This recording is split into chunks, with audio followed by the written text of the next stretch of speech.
Bem-vindos a mais um Giro Sindical. O Giro Sindical é uma parceria entre o DIESE e o SINDIC-CT. DIESE é o Departamento Intersindical de Estatísticas e Estudos Socioeconômicos e SINDIC-CT é o Sindicato Nacional dos Servidores Públicos Federais da área de Ciência e Tecnologia no setor aeroespacial. No dia 13 de junho, foi relançada a Frente Parlamentar Mista em Defesa do Serviço Público. Esta frente existe desde 2007 e tem sido renovada a cada legislatura. Atualmente, ela está composta por 191 parlamentares, 191 deputados e apenas 9 senadores.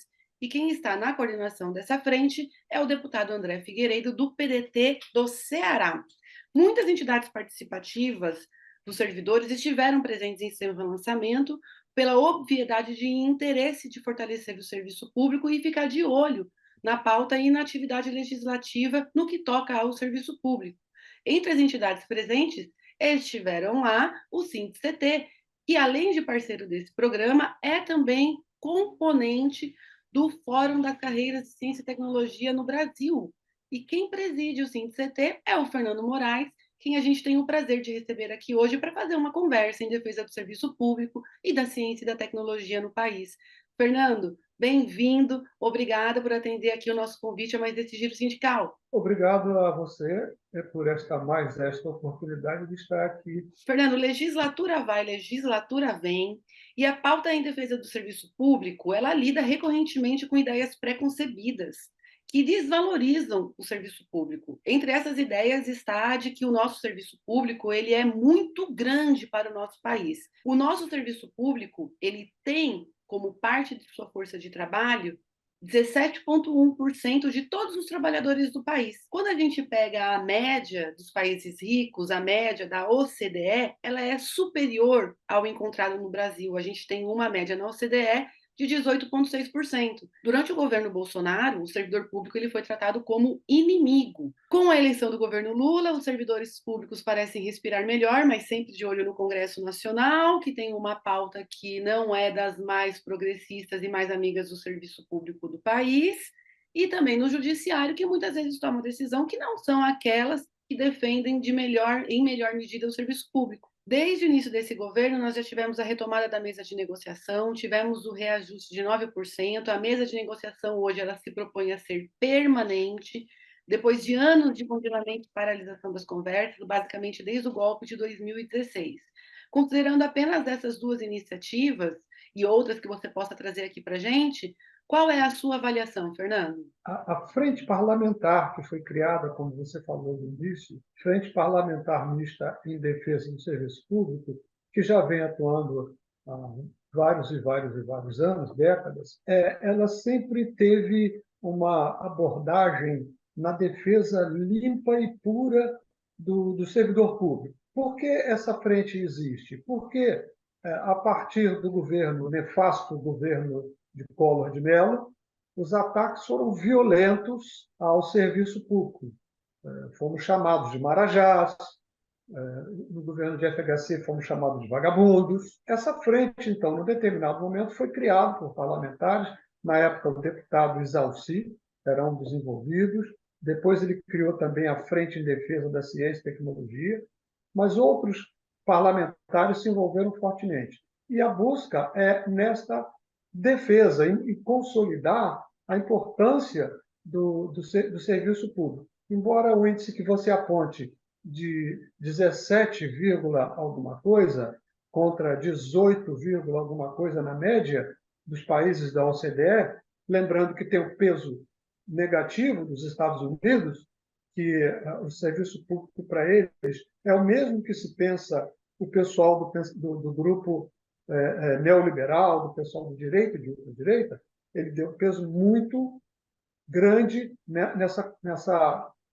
nessa pesquisa, nesse levantamento. Mas, se você pegar países onde a população se sente atendida, eles têm uma condição um proporcional muito maior. Então, o serviço público é essencial para uma nação. A reforma da Previdência de 2019 penalizou tanto os servidores públicos quanto os trabalhadores do setor privado. Você avalia que a reforma lá fez com que os servidores antecipassem a aposentadoria? E se isso aconteceu, Houve substituição desses servidores? Ou seja, se isso aconteceu, enfraqueceu ainda mais o serviço público, não? A reforma da Previdência foi uma reforma imposta pelas correntes neoliberais, patronais, bancos, empresas de seguridade social. Eles impulsionaram esta reforma da Previdência. Realmente, ao se começar a discussão e a apresentação, a toca de caixa, porque foi a toca de caixa, da reforma da Previdência, ou a emenda à Constituição que reformava a Previdência, os trabalhadores correram para se aposentar, para garantir seus direitos, tanto na iniciativa privada quanto no serviço público.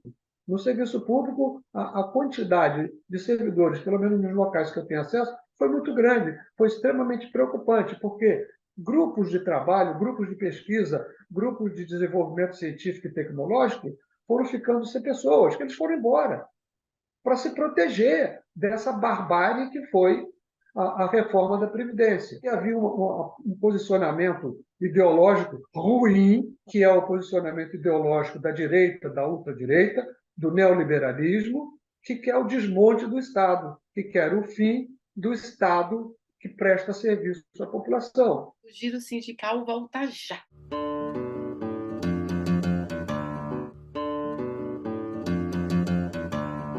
O Giro Sindical está de volta e este programa recebe o presidente do SINDCT, o Fernando Moraes, para uma conversa aqui em defesa do serviço público e em defesa da ciência e tecnologia no país.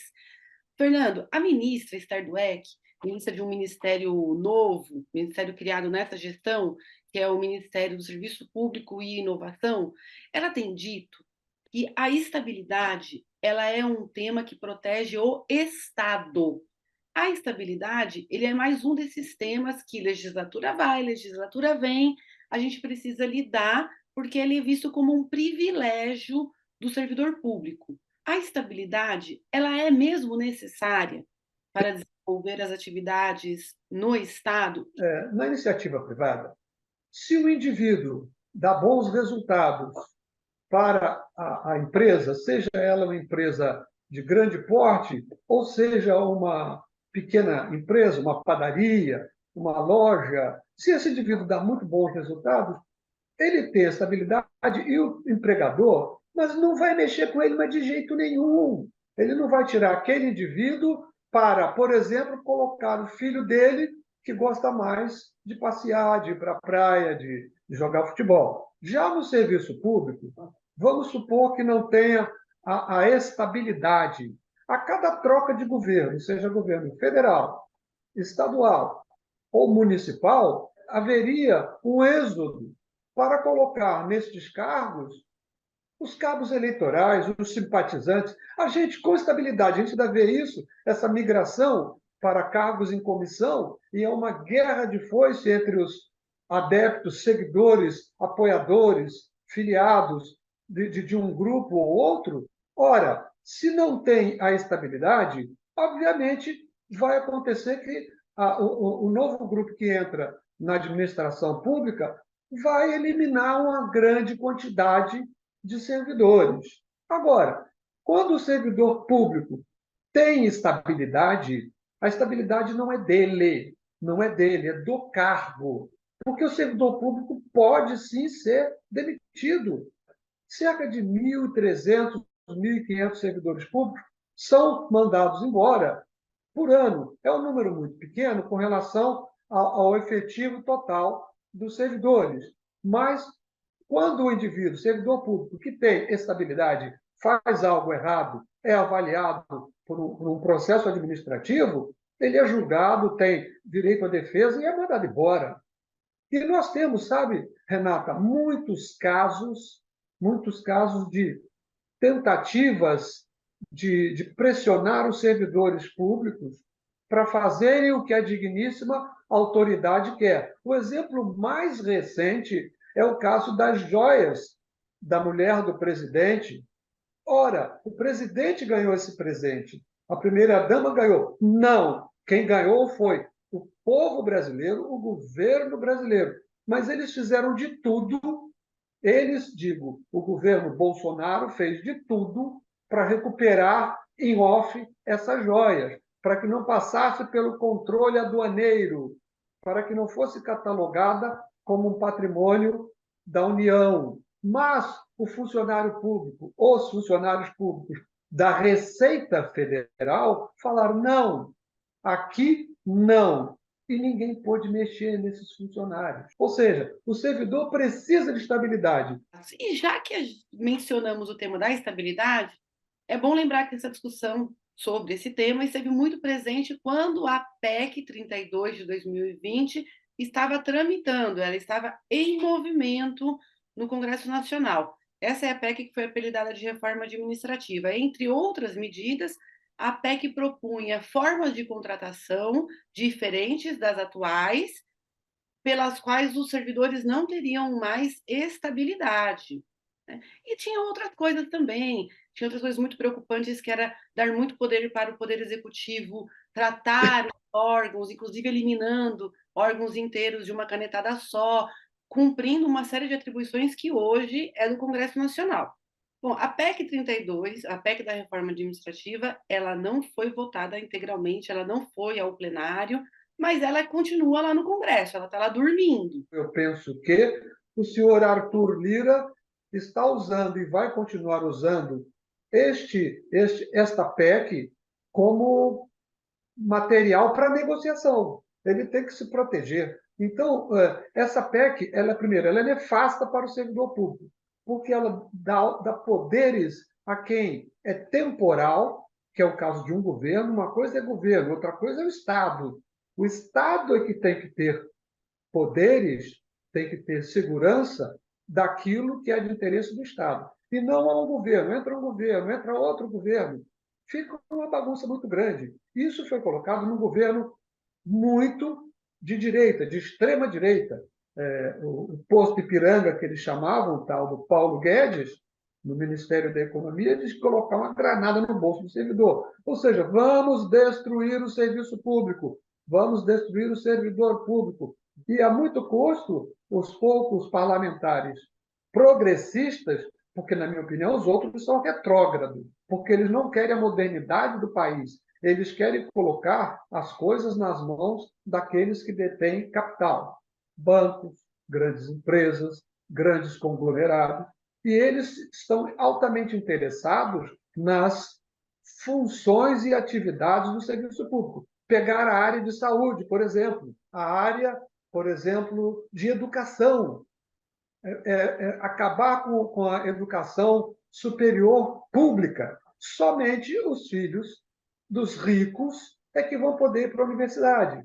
Nós tivemos a votação do novo arcabouço fiscal, que evidenciou uma preocupação dos congressistas muito grande em estabelecer mecanismos de penalidade caso o arcabouço não funcione, ou seja, caso o governo gaste mais do que aquilo que está previsto, ou seja, 70% do crescimento das receitas. Dentre as penalidades que o Congresso Nacional adicionou à proposta que o Executivo enviou, que o Lula e o Haddad enviaram, estão algumas que interferem diretamente com os servidores públicos, que vetam o reajuste de salários, que impedem a abertura de novos concursos públicos.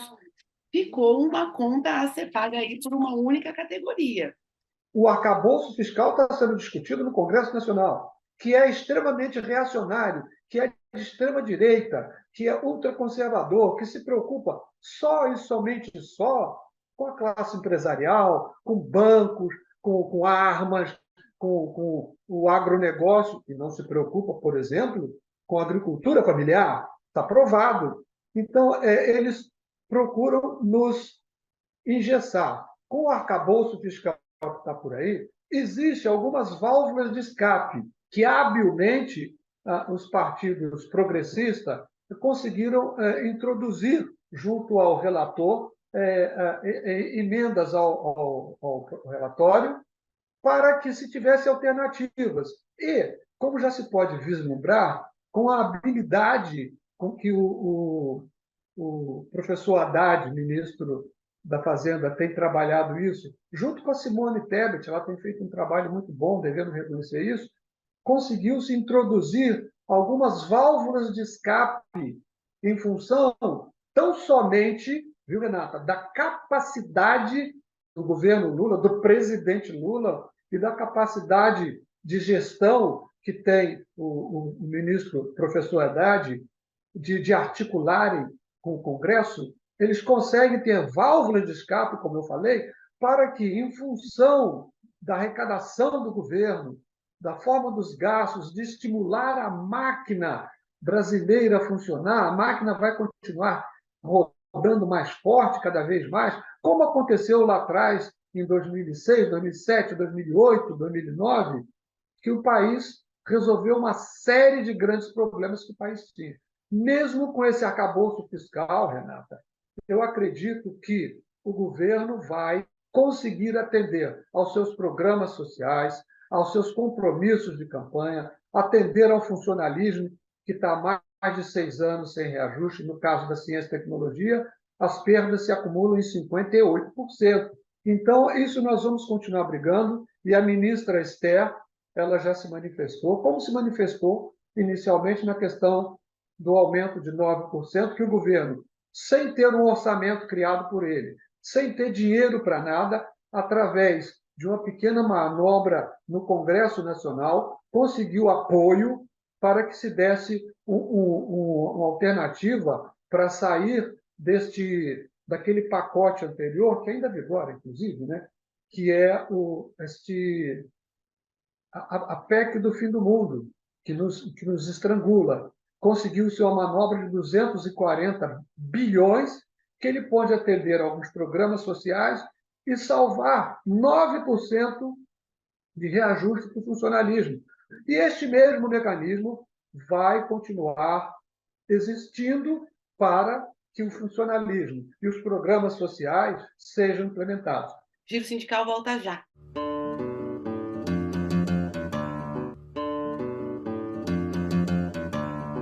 O Giro Sindical está de volta e este programa tem o prazer de conversar com o Fernando Moraes, ele que é presidente do SINCT, SINCT de Ciência e Tecnologia, que vai ser o nosso foco aqui nesse nosso terceiro bloco. Fernando, o SINCT ele representa os servidores públicos federais das carreiras de Ciência e Tecnologia no setor aeroespacial. É um nó à mão que eu falo toda vez que a gente vai iniciar cada um dos giros sindicais, e eu fico me perguntando se as pessoas conseguem imaginar quem são esses servidores. Somos servidores públicos, empregados do povo. Federais, porque é ligado ao governo federal. Na área de ciência e tecnologia, ou seja, o setor que faz ciência, tecnologia, inovação, pesquisa, desenvolvimento, e no caso do nosso sindicato e a nossa base, a nossa categoria, é do setor aeroespacial. O setor aeroespacial ele é formado por 4 grandes entidades. Primeiro, o DCTA, o seu núcleo maior fica aqui em São José dos Campos. Outra instituição que nós representamos é o INPE, Instituto Nacional de Pesquisas Espaciais, e o DCTA é o Departamento de Ciência e Tecnologia da Aeronáutica. Outro órgão é a Agência Espacial Brasileira, a AEB, que faz o planejamento de programas espaciais que o Brasil deva lançar. E o CEMADEM, que é o mais novo instituto que nossa base representa. O CEMADEM fica aqui em São José dos Campos, junto também com o INPE, que é espalhado pelo Brasil inteiro, e o DCTA, que tem aqui e tem em Alcântara, no Maranhão, e tem no Rio Grande do Norte, lá em Natal, na base da Barreira do Inferno. Nós somos compostos de pesquisadores cientistas, aqueles que fazem a ciência. Tem ciência pura, ciência básica e ciência aplicada. Tem a tecnologia, que são os tecnologistas, engenheiros, físicos, matemáticos, especialistas em computação, químicos. Eles são tecnologistas. Pode até com mestrado, doutorado, mas fazem desenvolvimento tecnológico. E temos também a carreira de gestão. São os analistas de ciência e tecnologia e também são os assistentes.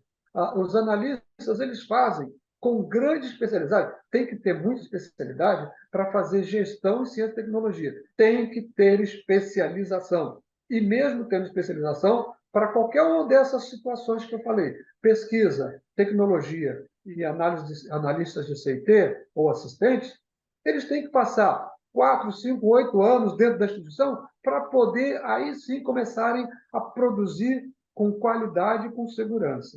Nós temos, fazendo ciência e tecnologia, o pessoal do IBGE. Lá se faz a ciência e tecnologia de precisão, com grandes matemáticos. Temos também o Inmetro, que faz trabalhos de metrologia, análises científicas de equipamentos e de situações. E temos a Fiocruz, por exemplo, que na pandemia deu um show de bola.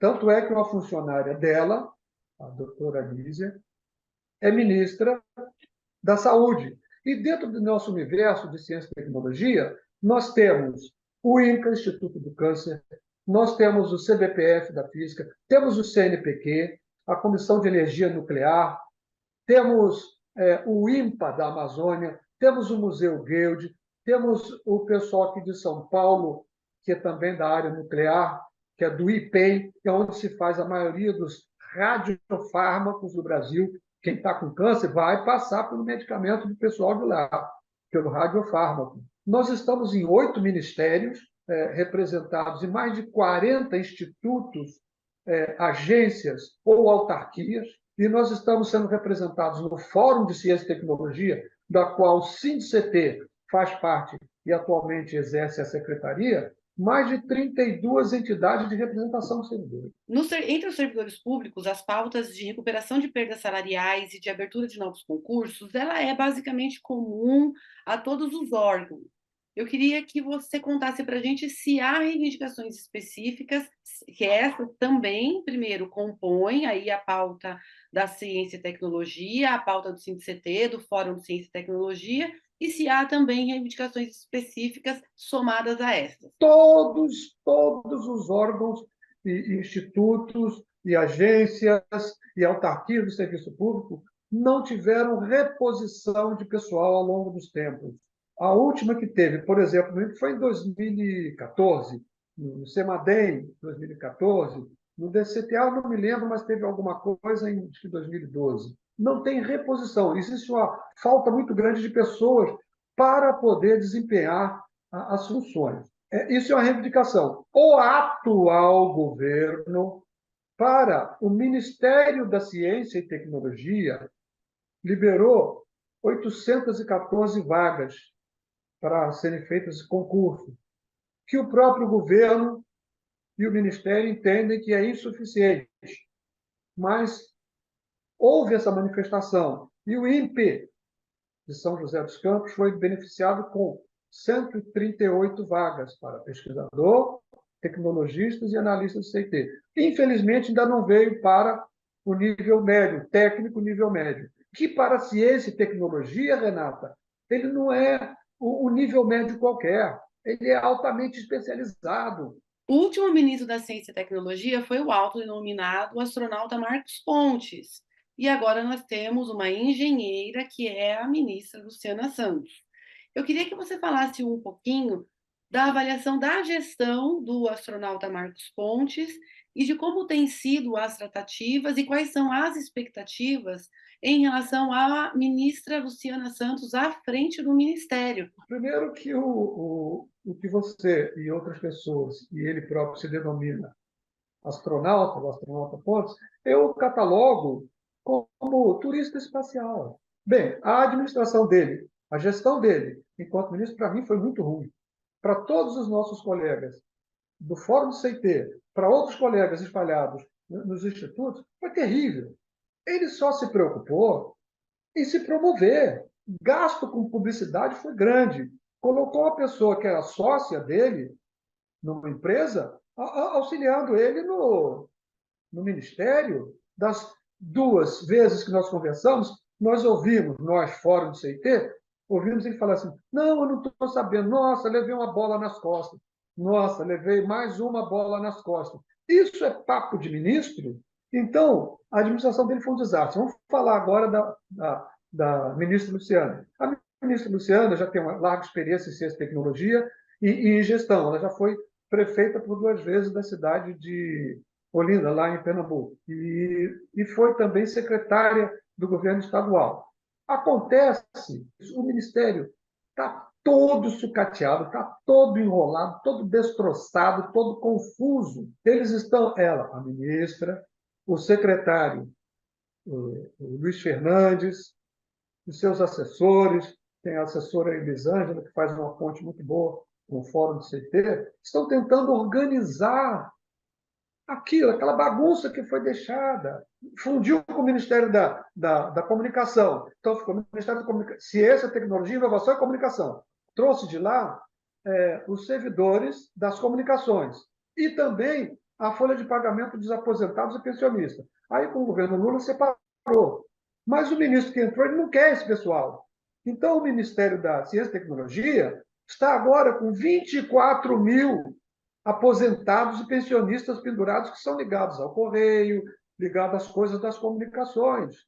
E ela não consegue tirar, porque as forças políticas da direita, porque o Ministério das Comunicações está entregue para um partido de direita, de extrema direita, então não consegue se livrar desse problema, que não faz parte do jogo da ciência e tecnologia. E ela tem se esforçado, embora eu admito que eu acho que ela está muito lenta para fazer as coisas, embora também exista um parâmetro que é o governo Lula está tentando resolver o segundo escalão em busca de apoio no Congresso.